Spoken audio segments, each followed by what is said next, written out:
Welcome to Chapter 16, the Aorist and Future Passive Verbs, the they and thais additives.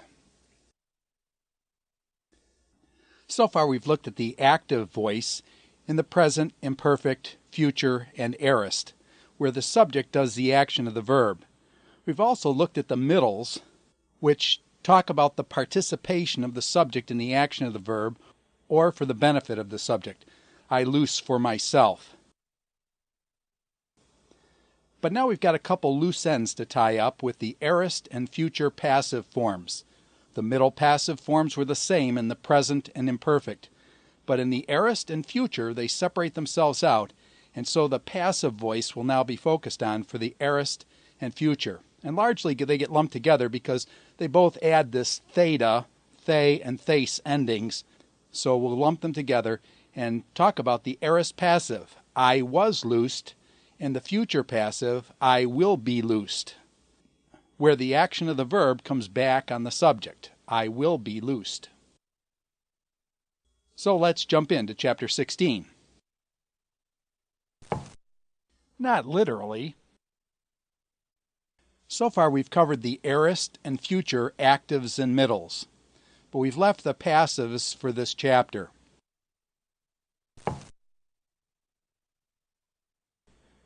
The passives use they, theta eta is inserted for the aorist, and thais, theta eta sigma for the future. Very similar insertion to what we saw with the first aorist, with the sa being inserted between the ending and the root form of the verb. So this they and thais will be inserted in the same place the sa was. And as we had sigma addition with the clashing of consonants, now we've got to revert to this theta clashing, and it'll be a little more ambiguous, won't be quite so crystal clear as the sigma was.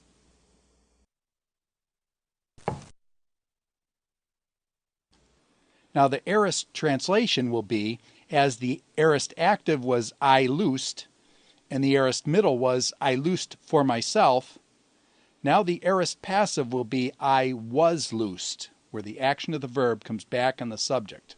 I was loosed.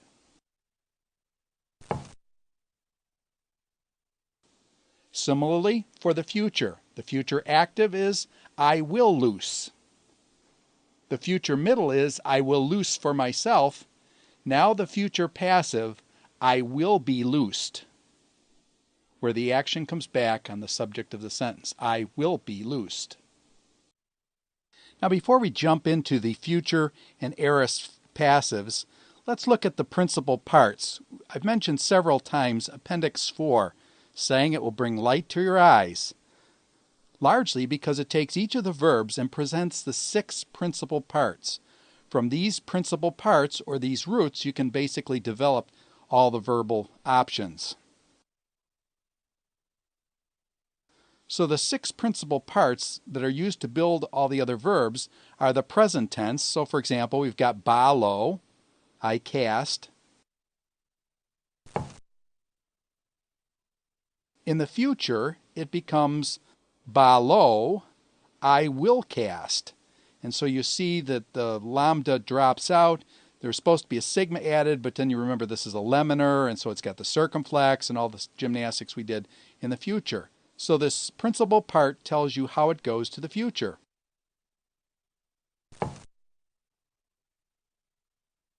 The aorist is ebalan, and you can see that that's a second aorist. It doesn't use the sa, it changes in the root, and so it's a second aorist.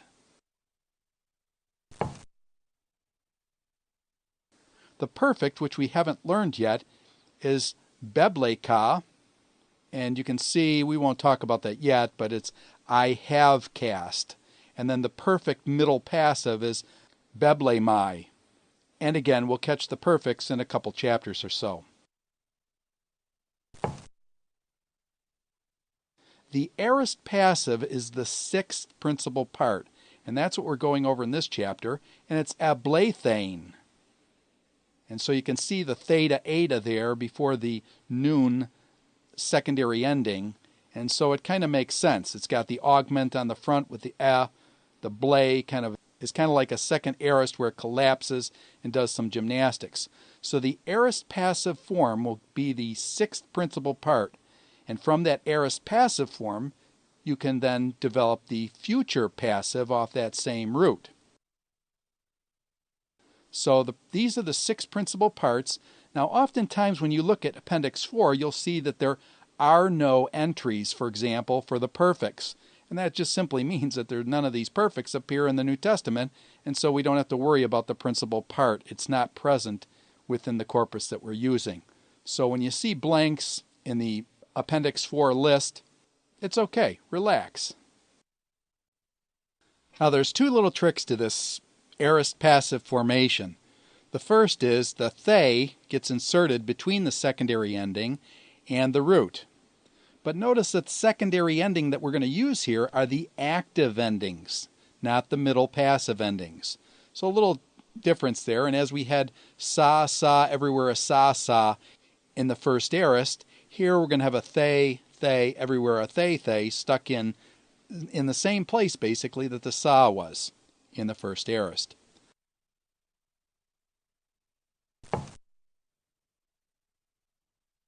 So let's look at the formation. First, you've got an augment on the front. After all, it is an aorist, so it takes an augment, the epsilon augment, with all the variations, with the epsilon before the consonant, with the vowel lengthenings before a vowel initial verb. And then you've got the stem of the verb, lu in this case, from luo. You've got the passive insertion, the they. And then you've got the secondary active endings. That's the nsa, meant to n endings. The resultant form is eleuthane. And that means I was loosed.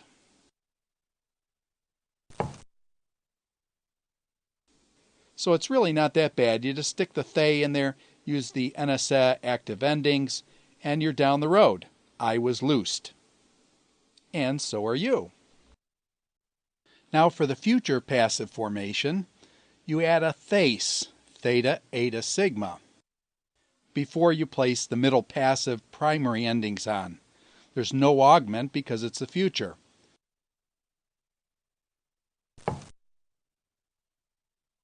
So we begin with a stem form lu from luo, the passive insertion thais, and then the primary middle passive endings amai, a, atai, amatha, estha, antai endings. And it becomes luthesamai, I will be loosed. Okay, let's look at the aorist passive paradigm. There are about 886 aorist passives in the New Testament, but only about 290 future passives. So there are about 3 times as many aorist passives as there are future passives. And the aorist passive is formed like this.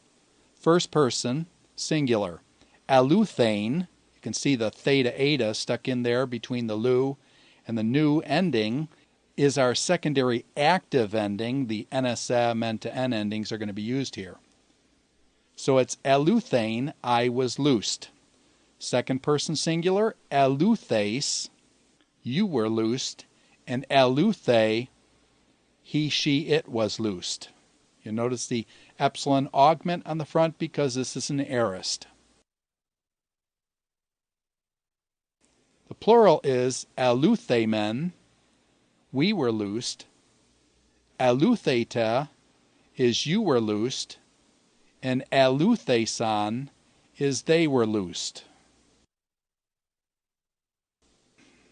So we've got the augment on the front, the epsilon augment, the root lu, followed by the theta eta, followed by the secondary active endings nsa, menta, san. Notice the san here is a little different than the nsa, menta, n. But it's nice because it distinguishes now our third person plural, san, is distinct from our first person singular, eleuthane. So that helps us. Now for the future passive paradigm. You begin with the first person singular, luthesamai, I will be loosed. Luthese, you will be loosed. And luthesatai, he, she, it will be loosed. You notice on the ending, you've got the thes, theta, eta, sigma, stuck in between the root and the middle passive primary endings, my, a, atai. On the plural, you have luthesamatha, we will be loosed, luthesetse, you will be loosed, and luthesantai, they will be loosed. So once again, you've got the primary middle passive endings tagged on after the thes, amatha, estha, antai. Pretty regular and fairly easily recognized. Whenever you've got the theta eta or theta eta sigma, you know you're working with either an aorist passive or a future passive. And now we're ready for the aorist and future passive chant. It starts out with the aorist passive. Aluthane, ns a, menta san, where the third person singular a is the dropping of the ns a, the epsilon is dropped out, and just you're left with simply the theta eta form there. So there's just virtually the null form there. So once again, aluthane, ns a, menta san. Notice the san ending in the third person plural is also unique. So the third person singular, third person plural, both unique in this chant.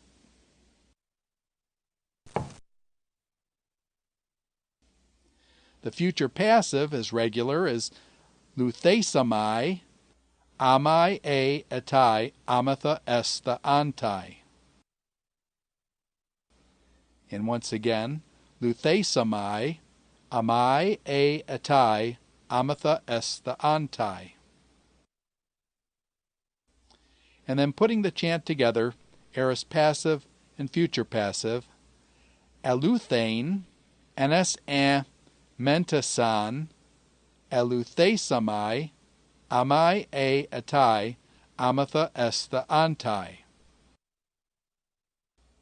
And one more time, the whole thing, aluthane, ns a, menta san, aluthesamai, amai a atai, amatha estha antai. All right, I think you've got it. All right, it's time for a little theta addition. Now this will be a little bit more complicated than the sigma addition, but just be aware of some of these changes. First of all, the palatals. The kagaka, or the kappa gamma key, when you add a theta, goes to a key theta. So, for example, the didask form, when you add the theta eta, becomes adidocthane. The kappa goes to a key before the theta eta.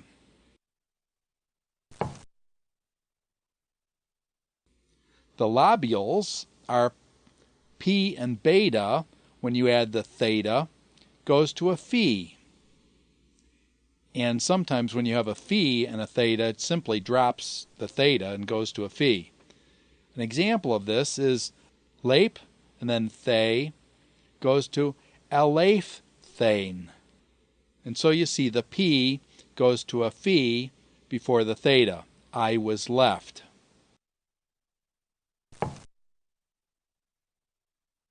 Graph plus the becomes agraphane.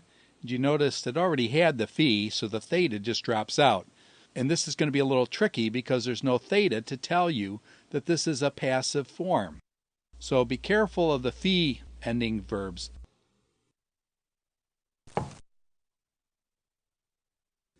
For the dentals, you have the tadatha, or the tau delta theta. When you add a theta, it drops to a sigma, so you have a sigma theta. An example of that is apath, and then you add the theta eta, becomes apasthane. I was persuaded. the theta drops to a sigma before the next theta is added. In the sibilant, the zeta, when you add the theta, also drops to a sigma. So you have didox, and then you add the theta eta, becomes edoxasthane. And so you see the sigma theta again, I was glorified. So these are a little bit more complicated than the other ones, but largely they go up to the key, the phi, and the other ones drop to a sigma. So it's not all that bad, but just I don't want you necessarily to memorize these lists, but I do want you to be aware of these shifts and what's really going on here, so that you won't be surprised. And your expectations will be heightened. Well, one of your expectations was, what happened to those lemoners? Do you remember we had trouble with those before? The lambda, mu, nu, and rho. When you add the theta, basically three things can happen. Either they can be just juxtaposed with the theta, and then you have a lambda theta, a nu theta, or a rho theta. Or sometimes the theta or the lemoner gets dropped out, just drops out of sight. And a third possibility, which happens quite frequently, is that there's a mediating eta or epsilon stuck in to put grease between the lemoner and the theta. And so you have a lambda eta theta, a mu eta theta, or a nu eta theta, or a rho epsilon theta. And so the mediating vowel mediates between the two consonants. Now, some examples of this lemoner or liquids and how they work with the passive forms can be seen with balo. It becomes ablathane, and you see that the eta is placed between the lambda and the theta, and I was cast. Agero ends in a rho, which is part of the lemoner, and it's agerthane, and here the rho and the theta just compatibly go together. I was raised. Now crino ends in a nu, and it becomes acrithane, and you see that the nu just dropped right out. I was judged. Apostello becomes apostolane, and you see in this case the lemoner, the lambda, stayed in and the theta dropped out. I was sent. Now, why is this a difficult form? Because you notice in apostolane there's no theta, so there's going to be no trigger to tell you that this is a passive. You'll just have to know the lambda ate the theta, and that's all there is left. But there's no theta to give you a hint that this is a passive. Tricky, tricky. The lemoners are tricky. All right, let's just take a look at some of these second aorist passive stems and how they work, just to get our flexibility up. Ginomai, I become, becomes agenathane. And so you see there's an eta put in before the theta, so that the nu and the theta don't hit.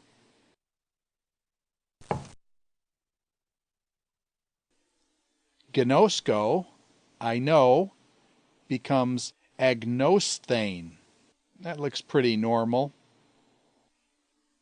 Nosthasamai is the future passive, and you recognize that the root form in the second aorist is agnon.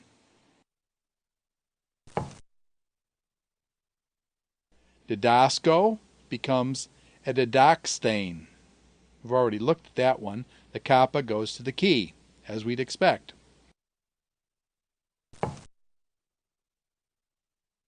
Sodzo becomes esothane, and the zeta drops right out, sibilant drops right out. The future form is sothasamai, and again the zeta drops right out.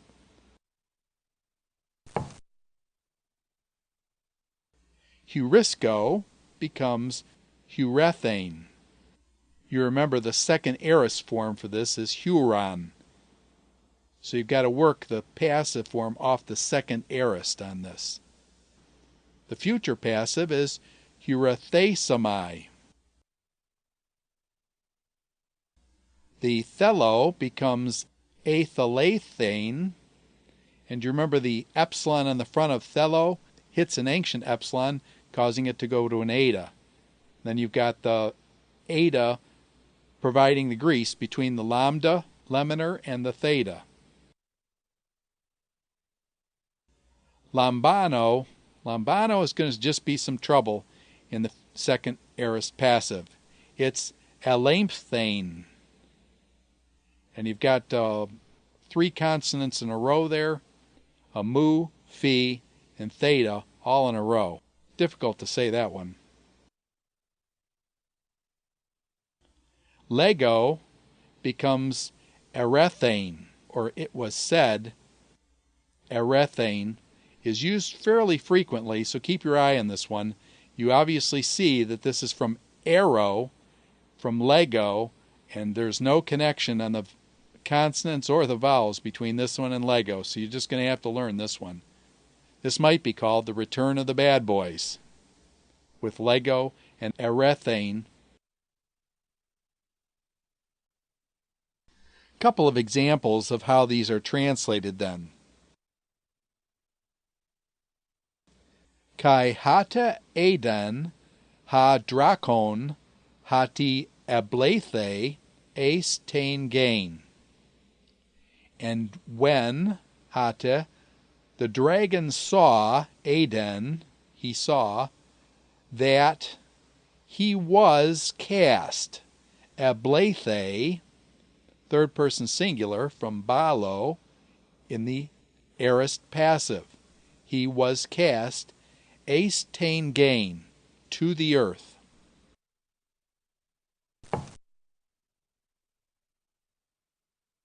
Second example is apokrithesan kai apon auto. Ha pater hemon Avraham esten. And they answered, apokrithesan. Now you say, wait a minute, I thought that was a passive, and yet you translated that active. Well, surprise, surprise. Apokrithesan is passive in form, but active in meaning. Sounds like a deponent, doesn't it? Or whatever you call them. Actually, maybe a middle form that uses the passive form to trigger the middle. So, they answered is translated into English active. And so just, again, flexibility. You've got to see this form, apokrithesan. You know the verb, you've seen it before. You say, oh yeah, that's the one that you translate active, even though the form looks passive. It's either a deponent or a middle, however you're going to take that. And said, apon, they said, auto, to him, hapater hemon, our father, esten Avraham, is Abraham. One other thing that you should note, did you notice that the ha article for ha pater was capitalized? Why was it capitalized? In Greek, this is how they indicate that this is the start of a quotation. It's quoting what they said. So just a couple examples here to kind of trigger your thinking further on these aorist and future passives. Now the vocabulary for chapter 16. The first word is aion, and it means age or eternity. The second word is alelon, and it means one another. The third word is archierus, and it means high priest. The fourth word is gune, and it means woman. The fifth word is dunamai, and it means I can or I am able. The sixth word is ethnos, and it means nation. The seventh word is hasas, aon, and it means as great as. The eighth word is polis, and it means city. The ninth word is te, and it means and or and so. And the 10th word is care, and it means hand.